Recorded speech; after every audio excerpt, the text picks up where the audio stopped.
Nos es una plataforma que funciona sobre datos estructurados o sobre estándares de la web semántica y que tiene una arquitectura de participación, es decir, es también un espacio social. La dimensión social tiene que ver con el modo en el que se generan los datos. Son datos que pueden ser generados por los usuarios, aunque también tenemos soluciones que permiten incorporar datos estructurados de antemano y manejarlos con el conjunto de soluciones que proveenos. Para entender o comprender cuál es el tipo de valor que agrega una plataforma como Nos, primero hay que comprender qué es la web semántica y cómo funciona. La web semántica es una web cuyos recursos están publicados, y aquí por publicar no estoy refiriéndome a hacerlos públicos, sino al modelo en el que el recurso representa el conocimiento que tiene, cuyos recursos están publicados de acuerdo con un conjunto de estándares que permiten que las máquinas los puedan interpretar o los puedan comprender. Es decir, son recursos publicados para máquinas y no recursos solamente publicados para personas, como son los de las web que normalmente manejamos. La web que nosotros llamamos 1 no es 1.0 ni 2.0, la web 1 es un conjunto de recursos que funcionan con unos protocolos de comunicación y con un acuerdo de publicación que se llama HTML. El HTML es un lenguaje que técnicamente se llama el lenguaje etiquetado. Lo que describe es el formato del documento, dónde está el título y dónde está el cuerpo, y dentro del cuerpo algunos estilos, de manera que solamente lo pueden interpretar las personas. Es una web pensada para personas. Al final de un documento web siempre hay alguien que lo interpreta y que lo entiende. En la web semántica, el modelo de publicación incorpora una serie de etiquetas que no solamente describen el formato del documento, sino también el contenido del documento. No el contenido en el modo en el que lo entienden exactamente las personas, sino un conjunto de etiquetas que describen las entidades del documento, cuando hay una persona, cuando hay una organización, etcétera, ¿no? De tal manera que se crea una especie de grafo, de conjunto de entidades relacionadas a través del documento que pueden interpretar las máquinas. Las máquinas sabrán que este documento habla de tal persona, o que este documento habla de tal organización, o que este documento trata de esta enzima, o de tal principio activo, o de tal fármaco.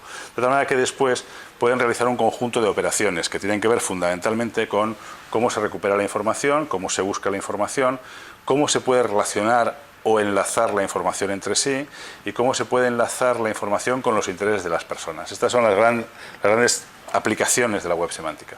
Y cambia mucho el modo en el cual nos relacionamos con los contenidos cuando las máquinas nos ayudan a interpretarlos. En un mundo donde lo que existe es abundancia de información y no escasez de información, y además donde la información aumenta cada vez más y donde es difícil, solamente con decodificadores humanos, solamente con personas que leen, llegar a interpretar la cantidad de información suficiente que hace al caso, o a copiar la información que necesitamos para algo. Bueno, pues esto es lo que la web semántica contribuye a hacer, que las personas podamos ser más inteligentes, no que los sistemas lo sean. Los sistemas lo son para que nosotros lo seamos más. En definitiva, la web semántica es una web de datos y no una web de documentos. La web de documentos necesita gente que los lea y la web de datos necesita gente que los interprete, naturalmente. Esto es algo para la gente, pero además la propia web es una base de datos que puede hacer que se relacionen los documentos entre sí de maneras interesantes para nosotros. Bueno, pues nosotros cuando hicimos Nos lo que nos propusimos es ver cómo era posible aplicar los principios de la web semántica a una aplicación o plataforma que diera respuesta o soluciones a necesidades del usuario final.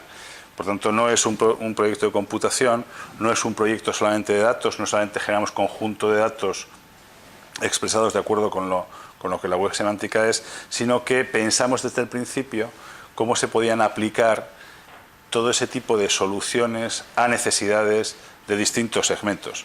Cómo se podían aplicar en educación, cómo se podían aplicar en cultura, cómo se podían aplicar en salud. Y creamos un conjunto de herramientas o de utilidades que permiten que conjuntos de datos estructurados de acuerdo con los estándares de la web semántica puedan empezar a funcionar para los usuarios, puedan convertirse en buscadores, puedan enlazar documentos entre sí, puedan recomendar o participar en sistemas de recomendación. Nos, por tanto, es un espacio que tiene una arquitectura de participación social, son redes sociales, pero que, a diferencia de las redes sociales convencionales, disponen de sistemas de gestión del conocimiento, de gestión documental, de sistemas de recomendación, que permiten manejar grandes cantidades de datos y desarrollar sistemas de búsqueda, recuperación de la información, etc. Perfecto. Bueno, en parte lo que es la web semántica lo he dicho ya, pero sí que me gustaría el decir por qué la web semántica es una web de datos enlazados y no solamente una web que representa recursos en forma de datos. En la primera formulación que hizo precisamente Tim Berners-Lee, que es el inventor de la web o el conceptualizador de la web, en un artículo de 2001 que se titulaba Semantic Web, planteó la posibilidad de que pudiéramos crear un lenguaje etiquetado que representara el contenido de los documentos, identificando sus entidades, sus nombres comunes para entendernos.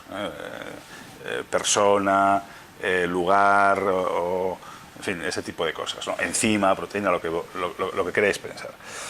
Claro, el gran problema era que describir un objeto o una entidad de ese tipo es básicamente un acuerdo humano, porque las máquinas no tienen indicadores de las circunstancias, no entienden los contextos, entenderán lo que les describamos. Por tanto, había que acordar cómo vamos a describir persona para que todos utilizáramos el mismo modo de descripción, ¿no? A esos modos de descripción de las entidades se les dio el nombre de ontologías o de vocabularios. Por tanto, una ontología lo que representa es el modo en el que describimos una entidad del mundo.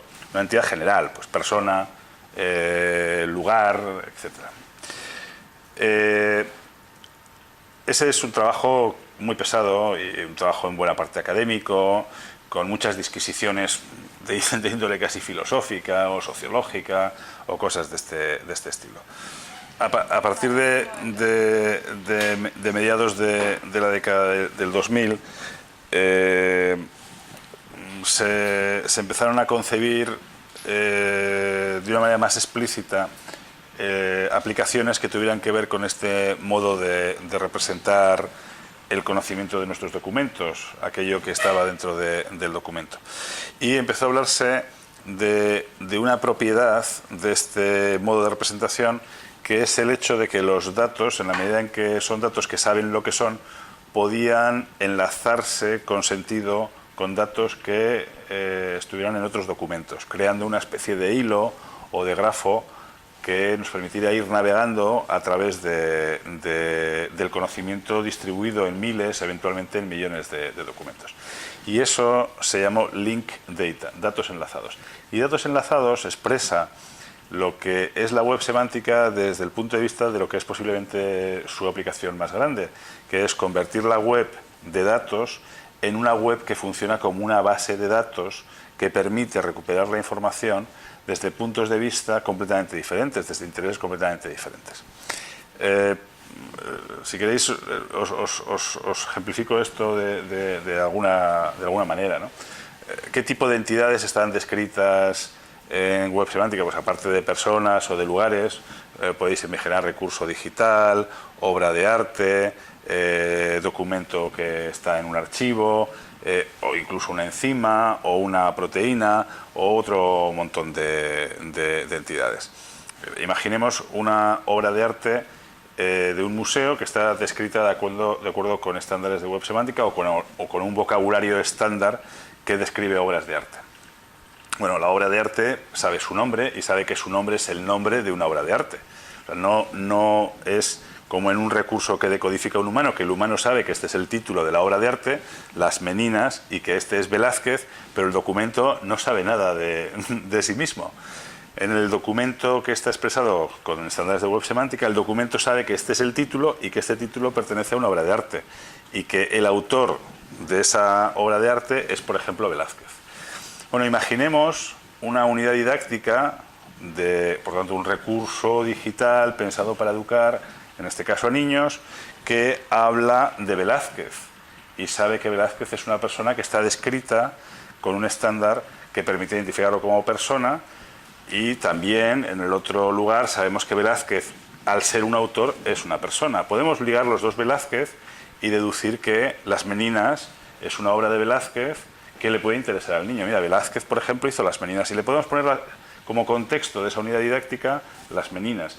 Incluso si hablara de Las Meninas y lo identificara como una obra de arte, también podría buscar la obra de arte del museo en el cual están las Meninas, en este caso el Prado. De tal manera que el Prado se colaría, por así decirlo, como link data, como dato enlazado de una unidad didáctica cuando le están explicando a un niño Velázquez o Las Meninas o la época en la que estuvo Velázquez, ¿no? Claro, esta es una aplicación que tiene prácticamente interés en cualquier campo humano en el que podamos pensar. En una empresa interesa mucho que el proyecto o una parte del proyecto esté asociado con un contrato o que esté asociado con una facturación. ¿Hemos facturado esta parte del proyecto? No, mira, el contexto de este proyecto son, por una parte, este contrato que firmamos, por otra parte, estas facturas que hemos enviado, ¿no? Si eso lo pudiera hacer una máquina sería estupendo. O, por ejemplo, una aplicación en el campo de la justicia, que las órdenes de búsqueda estén vinculadas con una legislación y que estén geoposicionadas y que, por ejemplo, llamen, como en el caso del Reino Unido, a un registro de delitos, ¿no? Esta sería otra aplicación. O en el caso de la investigación, imaginemos un conjunto de artículos científicos que hablan de muchísimas cosas o de evidencias clínicas que hablan de otras. Por ejemplo, podríamos ver, imaginemos este caso, que es un caso muy particular, que un médico de no sé qué lugar, por ejemplo de Polonia, hizo una investigación con niños que entraban a urgencias con fiebre muy alta y los trató con no sé qué principio activo, que está descrito en una publicación científica y que fue utilizado de un modo no previsto. Claro, es muy difícil que los científicos que están trabajando dentro de la gran farmacéutica lleguen a conocer ese pequeño documento que hizo no sé quién para presentarlo en un congreso, pero resulta que cuando se enlazan los dos documentos hay una forma de aplicación de ese principio activo que no la conocíamos. Por lo tanto, es un acelerador también de la investigación y es algo en lo que están trabajando, ¿no? O pensemos en otras aplicaciones, como por ejemplo las bases de conocimiento que están dentro de los grandes medios de comunicación. New York Times ha hecho un gran proyecto de estructuración de datos, o BBC ha hecho un gran proyecto de estructuración de datos. ¿Por qué? Porque esos datos, cuando se estructuran, pueden tener una vida más allá de la vida diaria del periódico o de la vida, no diaria, pero bastante diaria de la televisión. Pueden seguir viviendo o pueden convertirse en bases de conocimiento en las que buscar. Podemos buscar las veces que tal persona ha aparecido en noticias de New York Times y eso se convierte en una especie de biografía de esa persona muy interesante, muy relevante, porque no todo el mundo aparece en New York Times, ¿no? New York Times, de hecho, tiene el NYT, New York Times Explorer, que permite explorar el conjunto de la base de conocimiento de New York Times con un buscador facetado que explota la estructuración de datos que ha hecho.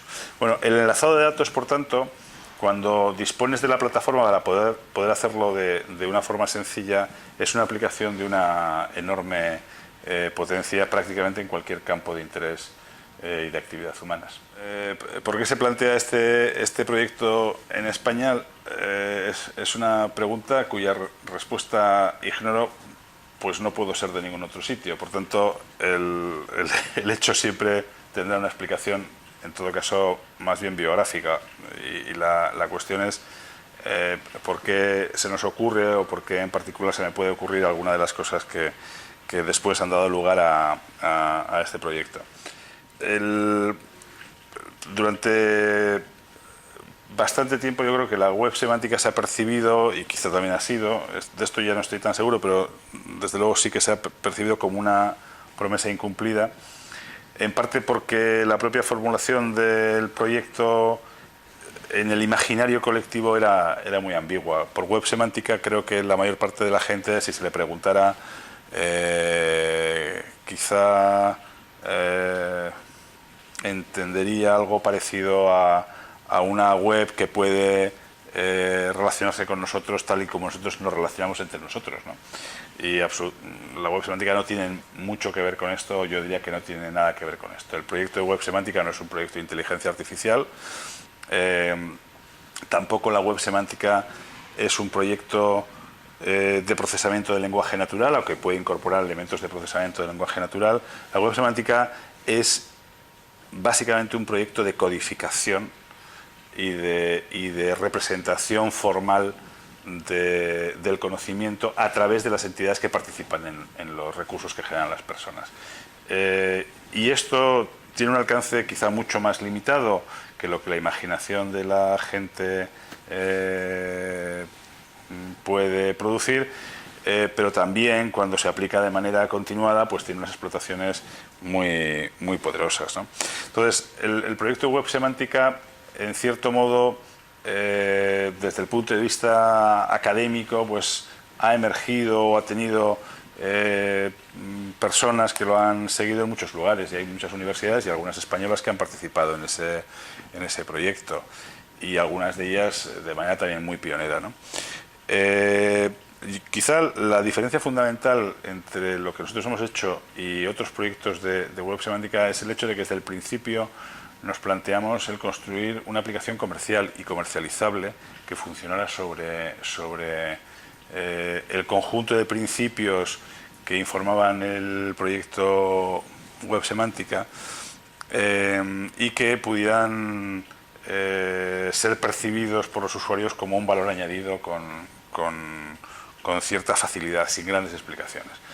El construir eso sí que creo que marca quizá la diferencia entre nuestro proyecto y otros proyectos. Nuestro proyecto desde el principio fue un proyecto pensado en el usuario final, en que el usuario final pudiera con mucha facilidad utilizar un conjunto de aplicaciones que por debajo funcionan con web semántica, sin necesidad de que él ni siquiera tuviera que saberlo.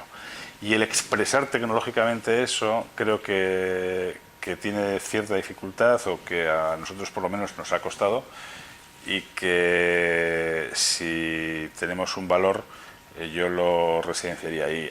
En ese campo sí que veo pocos proyectos. ¿Por qué lo hemos hecho nosotros? Pues no lo sé, el hecho es que lo hemos hecho. Quizá el ecosistema no lo beneficiaba, ¿no? Especialmente. ¿Y por qué en La Rioja? Porque nosotros tenemos nuestra sede en La Rioja. En La Rioja ha habido proyectos internet muy brillantes y muy anticipados también, como voy a mencionar alguno. Arsis.es ha sido líder en registro y dominios y estaba en Logroño, y fue promovida por Luis Ignacio Cacho y Nicolás Iglesias el año 96. Eran también ellos, como lo fui yo en el pasado, profesores de instituto, de física y de música y musicología en el conservatorio. Y fue un proyecto tecnológico que tuvo mucha envergadura. Un proyecto también web muy interesante en el campo de la gestión del conocimiento, que nació de la Biblioteca de la Universidad de La Rioja, fue Dialnet, la mayor base de conocimiento de artículos científicos en español que existe, y también está en La Rioja, ¿no? Y estoy pensando, por ejemplo, en Miguel Ángel Díaz Ferreira, que ha lanzado Red Karaoke, que ahora mismo tiene oficina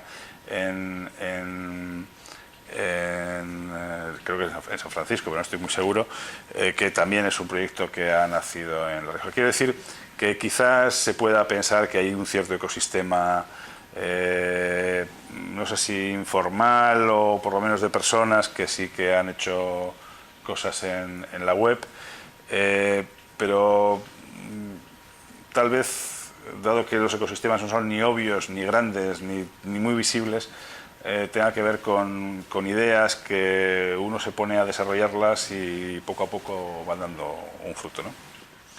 Bueno, nosotros fundamentalmente la parte más importante del desarrollo de NOS, que es la que hemos realizado a partir de 2008, que es cuando realmente expresamos el conjunto de funciones, construimos la arquitectura en su forma actual, desarrollamos los buscadores, etcétera. La hemos financiado sustantivamente con fondos propios. No es sencillo encontrar financiadores para proyectos de tecnología, no diría innovadores porque tampoco sé muy bien lo que significa, pero bueno, los proyectos innovadores creo que tienen que ver mucho más con las aplicaciones y con el negocio, digamos, con un retorno en corto plazo. Pero claro, los proyectos de tecnología y de fabricación de tecnología tienen otro ciclo. No es un ciclo de 18 meses, no es un ciclo de 2 o 3 años. A veces la tecnología cuesta fabricarla más tiempo, ¿no? Para esos proyectos no hay fondos privados, que tampoco son abundantes en España, demasiado dispuestos a apostar, ¿no? Por lo que también hablábamos antes, porque quizás no disponemos de ecosistemas que sean capaces de producir tecnología, y tampoco creo que somos un país que nos veamos a nosotros mismos como fabricantes de tecnología, más bien como aplicadores. En fin, yo creo que hay una serie de causas, pero en definitiva con fondos propios sustantivamente, socios aportados por los socios. Y el año pasado tuvimos la fortuna de acceder a un proyecto CEDETI, de que CEDETI financiara con un proyecto de envergadura una parte sustantiva del último desarrollo que hemos hecho, por lo tanto también con fondos públicos, en este caso provenientes del CEDETI, que son fondos en parte a fondo perdido, y una parte importante son fondos que tenemos que reintegrar. Es un préstamo, pero es un préstamo en unas condiciones realmente muy blandas, muy buenas para poder desarrollar un proyecto de innovación tecnológica de ciclo largo como es el nuestro. Es cierto que yo estudié filosofía, se llama filosofía pura para distinguirla de filosofía y letras, entre el año 80 y el 85 en la Universidad de Deusto. Luego me doctoré en sociología el año 2002 en la UNED, con un proyecto sobre procesos de difusión de la innovación y de aprendizaje colectivo, aprendizaje o sociología del conocimiento en las organizaciones.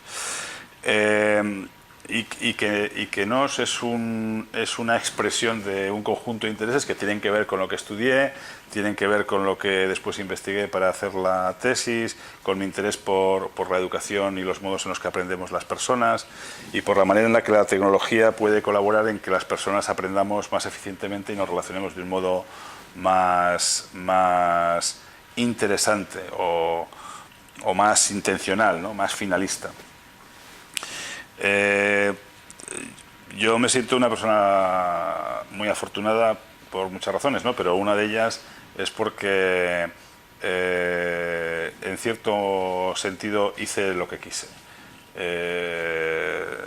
Esto nunca es completo, como cualquiera que haya vivido se puede imaginar, pero yo estudié lo que quería estudiar, y creo que en buena medida el conjunto de intereses que me animaron a estudiar filosofía encuentra una expresión muy importante en la web semántica.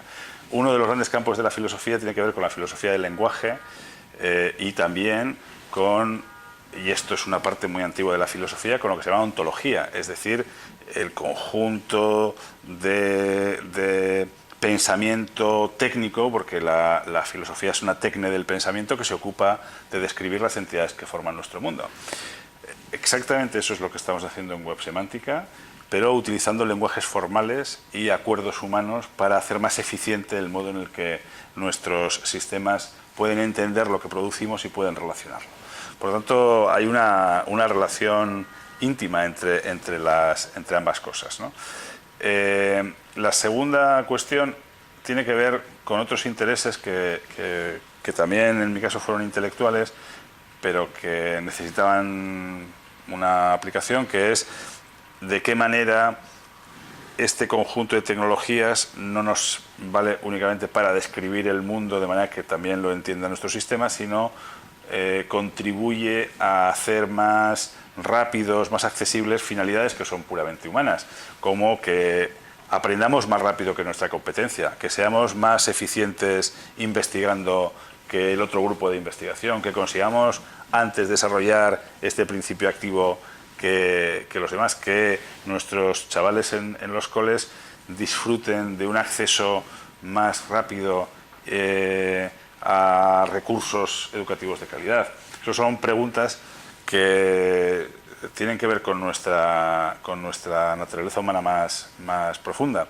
Nosotros somos animales inteligentes, quiere decirse que anticipamos lo que va a ocurrir, que sabemos algo acerca del futuro, por lo menos contamos con ello, y además aprendemos, es decir, ordenamos nuestro comportamiento, conjunto de comportamientos en función de lo que la inteligencia nos dice. Pues el aprendizaje es una dimensión fundamental del éxito en cualquier espacio humano. Es igual que sea una empresa, una universidad, un colegio. No estoy hablando de sacar buenas notas, estoy hablando de aprender. Es decir, de cómo comportarse de tal manera que consigamos más eficientemente los fines que nos hemos propuesto, ¿no? Por lo tanto, la tecnología, en la medida en que contribuye a que seamos más humanos o más eficientemente humanos, es interesante, crea valor, ¿no? Multiplica nuestras facultades para hacer cosas. Entonces yo no veo mucha distancia entre lo que han sido mis intereses intelectuales y lo que yo he construido o he contribuido a construir con un equipo de gente tecnológicamente. Por otro lado, me disgusta bastante esa forma de entender el trabajo intelectual, sobre todo en su primera fase, cuando estudiamos en el bachillerato y después en la universidad o en la formación profesional, que existe aquí, ¿no? Por la cual parece que uno ha firmado su destino cuando ha estudiado alguna cosa y no puede ser más que un conjunto bastante restringido o ocupar un conjunto bastante restringido de oficios. A mí me parece más bien que los estudios, especialmente los iniciales, lo que nos dan la oportunidad es de acceder al conjunto de cosas que hemos hecho los humanos que hemos vivido en la Tierra desde una determinada perspectiva, que no agota, por supuesto, los intereses que uno puede desarrollar en toda la vida, que más bien nos arma con capacidades o con competencias para hacer cosas y que no debemos estar limitados por el contenido de aquello que aprendemos, sino por el hecho de que cuando aprendemos también aprendemos a aprender. Y en ese sentido tampoco veo que lo que yo estudié deba suponer ninguna limitación para hacer otras cosas que me interesan, porque en definitiva hacer las cosas que te interesan cuando tienes interés y cuando te apasionan, pues no es una gran dificultad. Todo el mundo aprendemos cuando nos interesa aprender. Con relación a lo de los equipos interdisciplinares, está en la propia naturaleza de las cosas. Si nos ponemos a hacer tecnología desde una cierta perspectiva que no es puramente tecnológica, parece lógico suponer que necesitamos muchas perspectivas para que esa tecnología sea interesante o pueda tener interés. Y con relación a esto, vuelvo a algo que he dicho, pero me gustaría desarrollarlo. En buena medida, la web semántica es menos un proyecto tecnológico que un proyecto, aunque incorpora mucha tecnología y luego hay muchos problemas tecnológicos de computación, de representación de datos eficiente, por tanto de middleware, de plataformas que puedan explotarlos, de buscadores. Por tanto, luego hay muchos problemas tecnológicos, pero esencialmente es algo muy sencillo, es convertir la web en una web que en cierto modo se entiende a sí misma.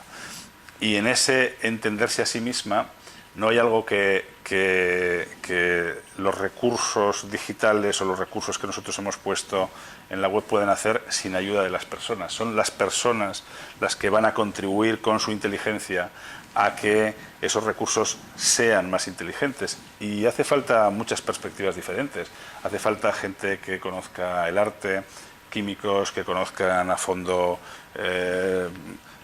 los principios activos que se utilizan en farmacia, biblioteconomistas que sepan de cómo se organiza una biblioteca, conservadores de museos que sepan cómo se describe correctamente una obra de arte.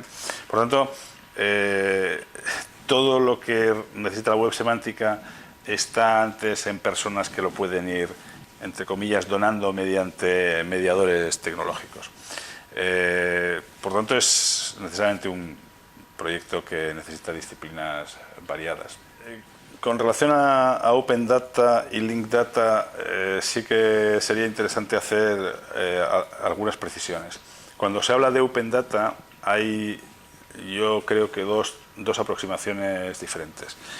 La primera aproximación es la que liga el concepto de Open Data con transparencia y, por tanto, en esta perspectiva importa bastante poco el formato del documento digital que se abre.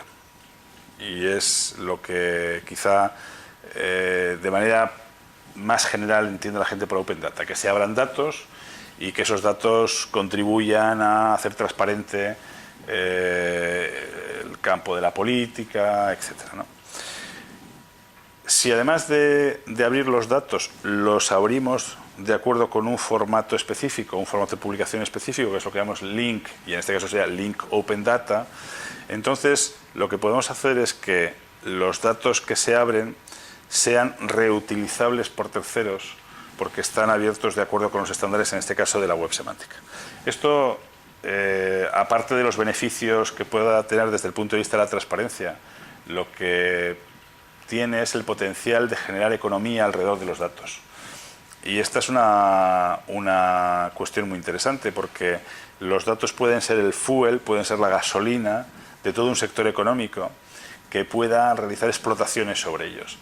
Y quizá los grandes posibles productores de datos que se ponen a disposición del público son las administraciones públicas. De tal manera que si las administraciones públicas desarrollan un producto consistente desde el punto de vista de la publicación de sus datos, pueden animar a que muchas empresas empiecen a desarrollar proyectos tecnológicos sobre esos datos. En el caso, por ejemplo, del Ayuntamiento de Nueva York, hay un proyecto claro de crear un gran sector económico sobre los datos publicados por la ciudad de Nueva York. Y lo está haciendo de una manera muy sistemática, está depurando mucho los datos para que las colecciones de datos tengan calidad y permitan que aplicadores puedan utilizarlos para desarrollar servicios interesantes para los ciudadanos.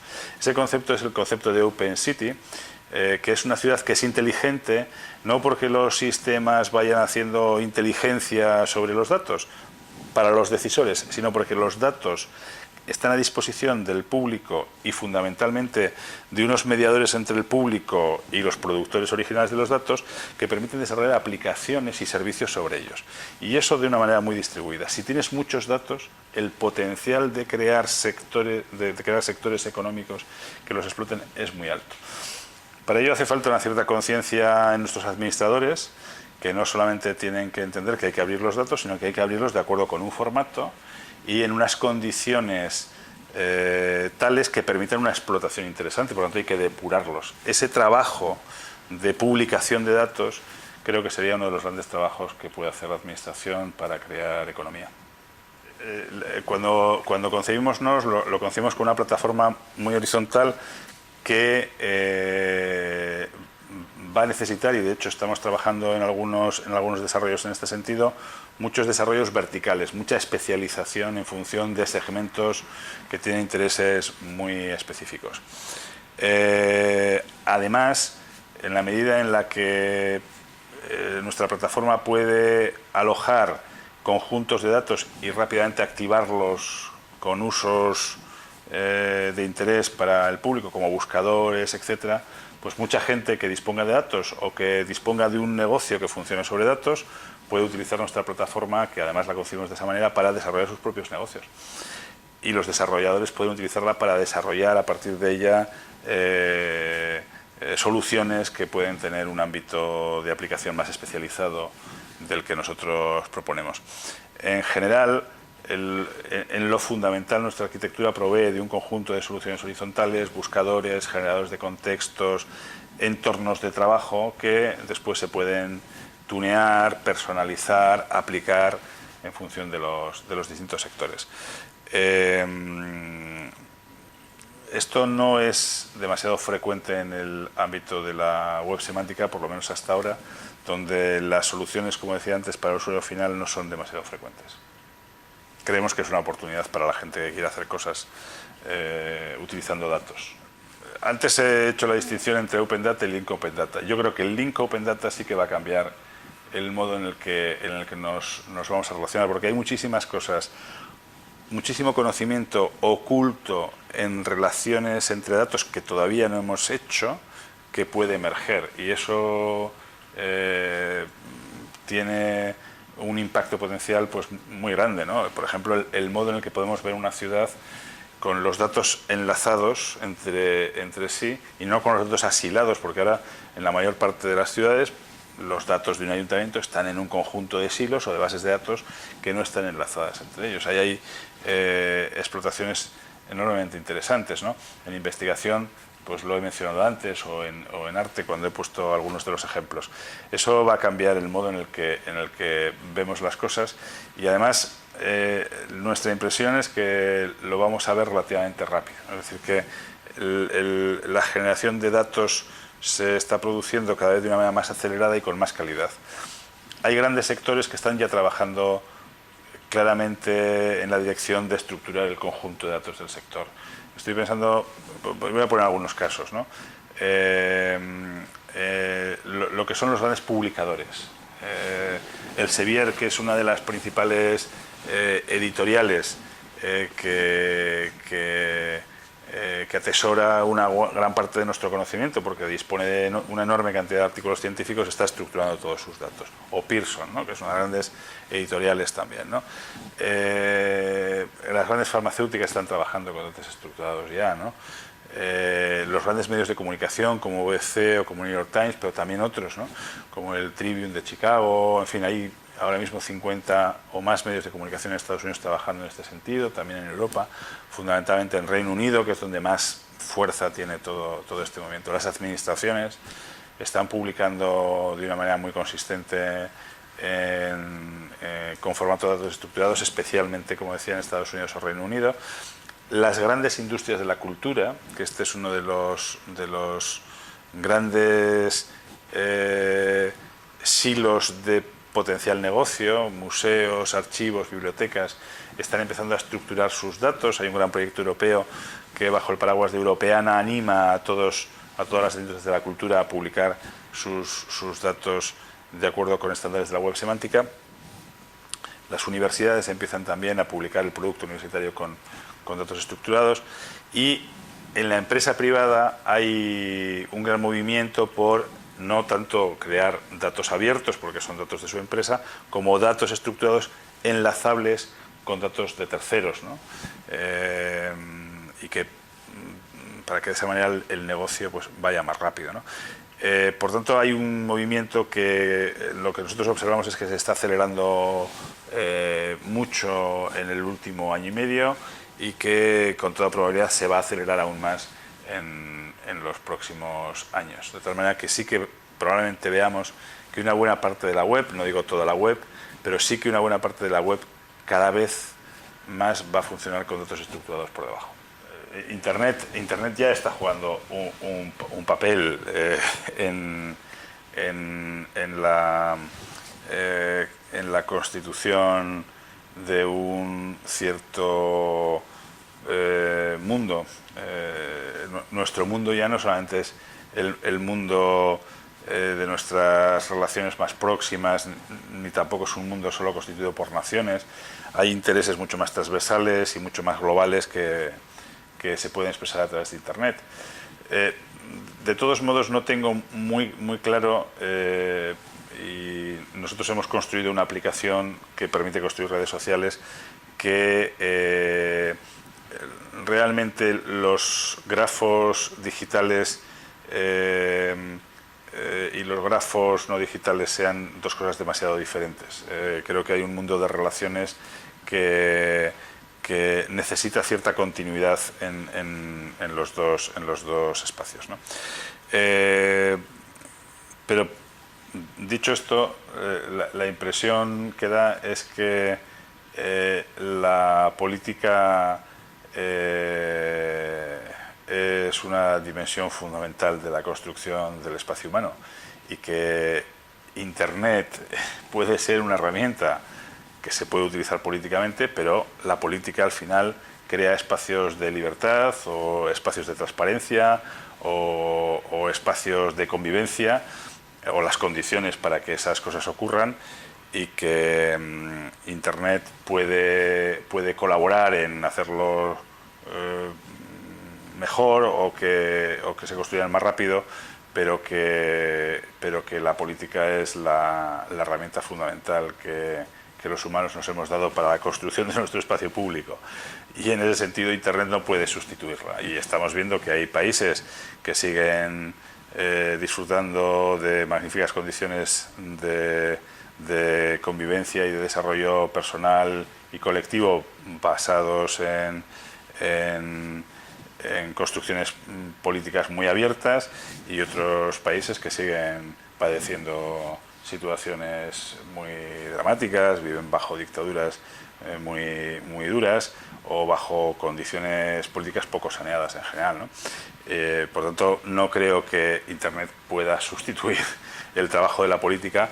Lo que sí que creo que puede facilitar es la expresión de lo que sucede, y puede publicar de una manera mucho más eficiente y rápida y hacer llegar a mucha más gente lo que realmente está sucediendo. Y eso sí que lo hemos visto con ocasión de las primaveras árabes y de otros momentos también, ¿no? Yo creo que por una parte está el emprendimiento, y el emprendimiento social es un sector dentro del emprendimiento con algunas características específicas, ¿no? Pero que participa del emprendimiento en el hecho fundamental de que hay un emprendedor que quiere mover las cosas, que quiere transformar cosas, que quiere hacer cosas, ¿no? Yo creo que desde luego hay una oportunidad para que los emprendedores sociales puedan utilizar datos abiertos, especialmente datos estructurados, para desarrollar aplicaciones que contribuyan a la transparencia. La transparencia es imposible sin publicación, esto está claro. O sea, en la oscuridad no hay transparencia, en los apagones no hay transparencia. Me da igual que sean apagones estadísticos o apagones de datos, que es lo que podemos ver en el futuro, ¿no? Datos que no se publican, o que se publican mal, o que se publican defectuosamente. Por tanto, creo que en la medida en que la transparencia es una condición para la buena salud de las sociedades abiertas, el hecho de que existan grandes colecciones de datos permitirá que los emprendedores sociales puedan utilizarlos para mejorar las condiciones sociales y eventualmente influir en las condiciones políticas del espacio en el que vivan. Pero me parece que una de las condiciones de las sociedades abiertas va a ser el esforzarse de manera muy seria en publicar los datos en buenas condiciones, bien depurados, fácilmente reutilizables, fácilmente accesibles para terceros, y por tanto que permitan desarrollar aplicaciones útiles para los ciudadanos y para las empresas u organizaciones con cierta rapidez y facilidad. El nuestro no es un producto de consumo, por tanto, al no ser un producto de consumo, tiene poco sentido hacer una campaña masiva de marketing. Igual tiene sentido hacerla con el producto que llamamos Didactalia, que ahora sí que vamos a iniciar una campaña de marketing, que es un espacio educativo, una colección educativa con 50.000 recursos, donde los padres pueden empezar a trabajar y tal, ¿no? Pero un concepto primero, después una plataforma tecnológica, no tiene mucho sentido. Es como si hubiera anuncios de SAP, ¿no? O si en redes sociales, no digo el SAP de ahora, que todavía habrá seguramente en LinkedIn un montón de grupos de trabajo sobre SAP, ¿no? Pero imagínate cuando empieza el asunto. Claro, al final el nuestro ha sido un proyecto de marketing a la oreja. O sea, si te interesa que alguien sepa de ti, le tienes que llamar por teléfono y decirle, oye, quiero hablar contigo. ¿Y tú quién eres? Pues soy tal, ¿no? Generas un interés o no. El conjunto de evidencias que hacen que un futuro se haga presente está básicamente en las convicciones de las personas que vivimos ahora. O sea, el futuro no existe en el presente más que a través de algunas personas. Bueno, Nos como plataforma es un espacio social y semántico. Originalmente, o de manera nativa, es una arquitectura de redes enlazadas, con una arquitectura de participación que nos costó desarrollarla porque fundamentalmente para nosotros una red social no es una carpeta que acumula personas y lo que producen las personas, sino que es un espacio donde alguien se relaciona, pero también se puede estar relacionando a la vez en otro espacio. Es decir, Internet permite que socialicemos simultáneamente en varios espacios algo, o debería permitirlo. Sin embargo, la restricción fundamental con la que hemos construido nuestra tecnología tiene muy poco que ver con una restricción tecnológica, que es que los objetos que los recursos digitales que nosotros manejamos, están encarpetados. Nuestros sistemas operativos funcionan con carpetas. No habría ninguna necesidad, en principio, de que un documento necesite ser copiado para introducirlo en otra carpeta. Podía ser único y podía tener como atributo pertenecer a una carpeta y pertenecer a 2 o pertenecer a 3. A diferencia de los documentos físicos que solamente si son copiados pueden estar en una segunda carpeta. En el mundo digital esto no es necesario. Eso tiene que ver con una restricción que los que empezaron a construir esos programas básicos que regulan las acciones profundas, ¿no?, de nuestros ordenadores establecieron. Los documentos hay que encarpetarlos. Supongo que porque se encarpetaban fuera, ¿no? Al final modelizamos un mundo que conocíamos. Pero curiosamente ocurrió también en buena medida con las redes sociales. Por ejemplo, Ning es un espacio donde tú puedes construir una red social y imaginemos que una universidad adopta Ning como modelo de social learning y anima a sus profesores a que utilicen Ning o utilicen Moodle, que me da lo mismo. Resulta que la persona pertenece a la red Ning y el documento pertenece a la red Ning. Si yo quiero utilizar el mismo documento en la clase 2, tengo que cargar una copia del documento en la clase 2. Esta restricción es un tanto absurda. Cuando nosotros queríamos una arquitectura de participación que emulara mucho más el modo en el que los humanos vivimos. Yo puedo estar ahora en la universidad porque soy profesor de la universidad y voy a dar una clase y después voy a recoger a mi niño al cole. Es evidente que los documentos que publico en mi clase, es decir, lo que yo digo en mi clase y los documentos que publico cuando estoy con los padres esperando a que salgan mis hijos o voy al fútbol, no son los mismos documentos. Los humanos tenemos registros. En clase habla el profesor, en el otro lado está el padre. Pero hay una unidad. La identidad está preservada por el yo. El yo que habla en los dos sitios es el mismo. Sin embargo, si yo en la universidad hablo imaginemos de la web, ¿no?, y se plantea que tenemos que hacer la web de la Asociación de Padres y Alumnos, quizás parte de los documentos que publico, hablo de documentos que publico porque en la web se publican documentos, en clase hablaríamos sobre el asunto, ¿no? Aquello de lo que hablo en clase también puedo llevarlo a la Asociación de Padres, porque en ese caso interesa. El interés de los padres es construir una web y yo quizá pueda decir algo que sea interesante para ellos en ese contexto. Bueno, el ejemplo sería, no es posible publicar a la vez un contenido en clase y en la asociación de padres cuando les interesa a los dos siendo el mismo contenido, porque en el mundo real es el mismo, es la misma mente, la misma persona, el mismo yo el que habla en los dos lugares. Bueno, pues esto era muy difícil. En el conjunto de carpetas resulta que yo pertenezco a la carpeta y cuando salgo de la carpeta es otro usuario el que pertenece a la otra carpeta y otros documentos, ¿no? Cuando construimos queríamos una arquitectura de participación donde alguien pudiera publicar en n lugares un mismo documento y cuando lo modificara, se modificara en los n lugares, es decir, que el documento fuera único y, sin embargo, pudiera aparecer en lugares distintos en función de intereses diferentes. Esto ocurre con frecuencia en una empresa donde hay un proceso A y un proceso B y, sin embargo, hay documentos comunes para los dos procesos, o hay un área A o un área B. Ocurre en una universidad y ocurre en casi todas partes del mundo real. Por tanto, en cierto modo, la web social es una web que necesitaba también una arquitectura distinta, o que necesitaba una arquitectura de participación diferente y una arquitectura de identidad diferente. Eso es lo que quisimos expresar en NOS. Pero además lo que nos parecía es que los humanos, las personas, nosotros, somos los que creamos los documentos, los que generamos los documentos.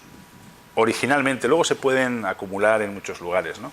Pero buena parte de los documentos los generamos los humanos, esos los podemos convertir también en datos. Luego hay datos que se generan automáticamente porque son registros de cosas también, ¿no? Pero los humanos generamos los documentos. Por tanto, tendríamos que proporcionar a los humanos, a las personas, a nosotros, en definitiva, un modo de crear documentos que pudieran ser interpretables también por las máquinas para que nos pudieran ayudar a recuperarlos.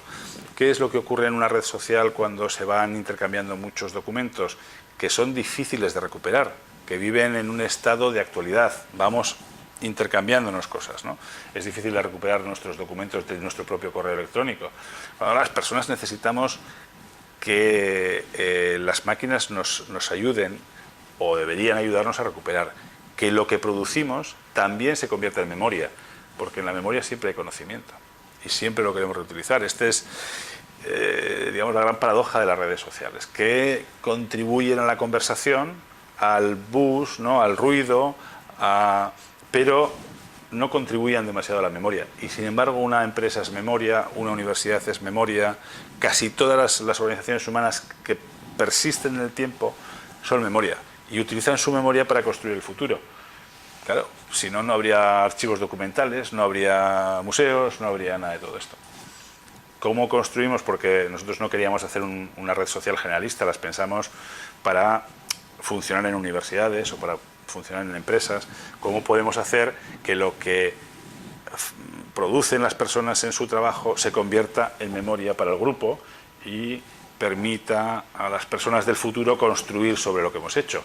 ¿Qué proyectos hemos hecho que tienen que ver con estaciones de media tensión en suburbanos? Pues mira, hicimos uno en Medellín en no sé qué año, hicimos otro en no sé qué.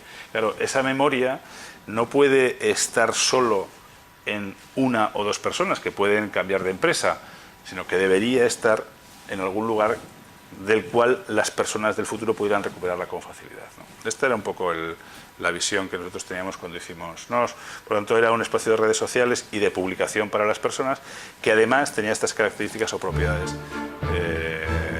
que permitían pues, recuperar la información de este modo, ¿no? Y conectarla de esta manera.